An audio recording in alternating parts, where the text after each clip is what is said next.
All right, there's something I wanted to talk to you guys about regarding tubeless sealant, and I've been noticing it on my own bikes for a while because I had been using the world's leading brand of sealant, and I discovered a new brand of sealant which I just love. And if you follow me on Instagram, you've probably seen it.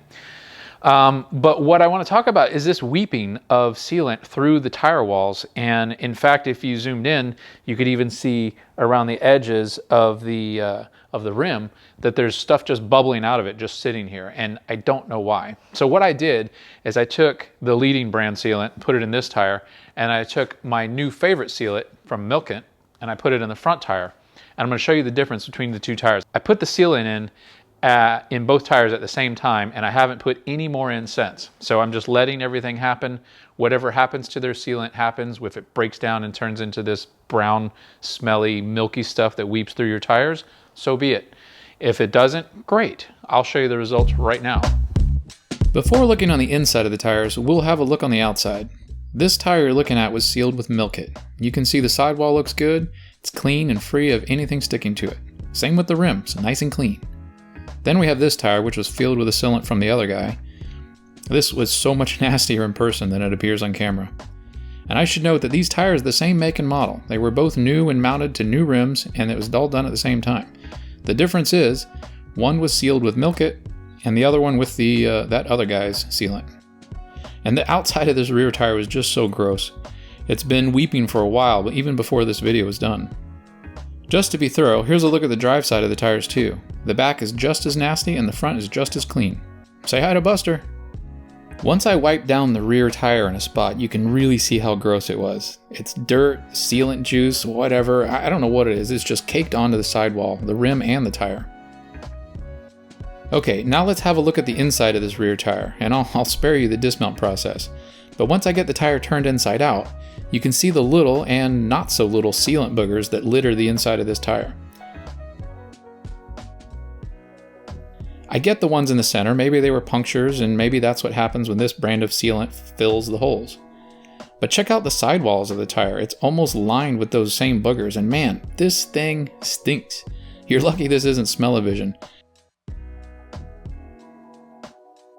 And it's so slimy, it's disgusting to touch. Now let's have a look at the inside of the front tire. Whoa, what a difference. I was rather shocked by this. It seemed like the inside of the tire and rim was completely coated with this sealant. It did not smell of anything, and you can touch it lightly without it coming off on your fingers. But if you dig your finger into it, you could get some to smear off, but it's not greasy feeling at all. To be fair, I didn't have a puncture in the entire lifespan of either of these tires.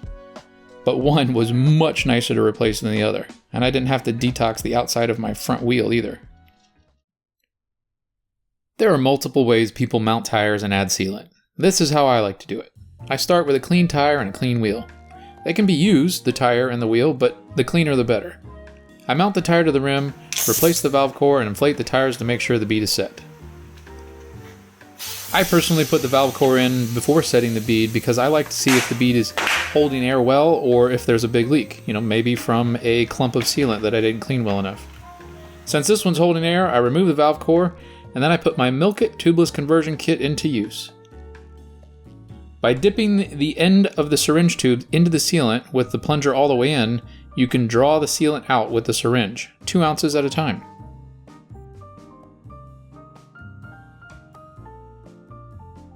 Then I just insert the tip of the sealant delivery tube into the valve stem. You have to use a little pressure to make sure, you need to make sure you penetrate the rubber seal at the bottom of the valve stem. Once you do, just deliver the sealant right there into the tire. As you retract the sealant delivery tube, the rubber seal at the bottom of the valve stem will seal up and you're ready to screw in the valve core. Air it up again, give it a shake, and you're ready to ride. Cleanup is a snap too. I just run warm water in the sink, use the syringe to suck the warm water up several times. Then I separate all the pieces and rinse them out individually to make sure they're clean. And after a few uses, I'll use a little bit of soap for a deeper clean. That's it. Just give them a shake, let them dry thoroughly, and then store them away for the next time you need to add sealant. In fact, I like Milk It so much that I'm going to give away this tubeless conversion kit to one of you lucky winners. And I'm going to do it on Instagram like all the other giveaways. So you know the drill. You got to follow Milk It, you got to follow me, and in the post you tag 3 friends in the comment and you're entered to win.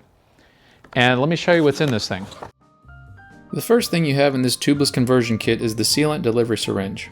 And it conveniently holds the 2 pieces of tubing to transfer the sealant from the syringe to your tire. The 2 pieces easily combine to make 1 tube, and then they attach to the syringe. There's a valve which will stop the sealant from going out of the syringe unintentionally, and this will also stop the air in your tire from filling the syringe. Yes, you heard that right. You can add sealant while there's air in your tire. Just as long as it's less than 20 psi, you're good to go. Then you've got rim tape, some of the best I've ever used. Enough said on that. Now we get to Milk It's valves. You'll notice the valve core is attached to a hollow plastic plunger.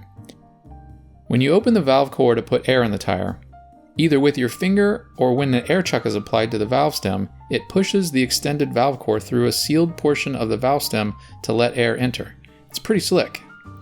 This one-way seal on the portion of the valve core which is inside the tire is what allows you to remove the valve core without releasing air from the tire. Let's get into the meat and potatoes, the sealant.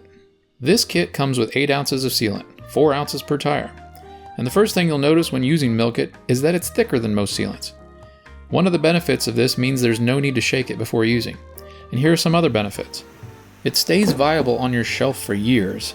They claim it seals tears and holes up to 6 millimeters, and thankfully I haven't had to test this, but so far everything else they claim is true. Like there's no terrible smell, it won't break down over time inside your tire, and it evenly coats the inside of the tire. It's non-allergenic, non-hazardous, and it cleans up with water. In fact, if you like a thinner viscosity sealant, just add a little bit of water to make your Milk It sealant a touch thinner. It'll also do its job between -4 and 120 degrees Fahrenheit. It'll work with CO2, and it's suitable for higher tire pressures used on gravel and road bikes. They've really got it covered. It's literally tubeless made easy. Yeah, it's not level. There, you happy now?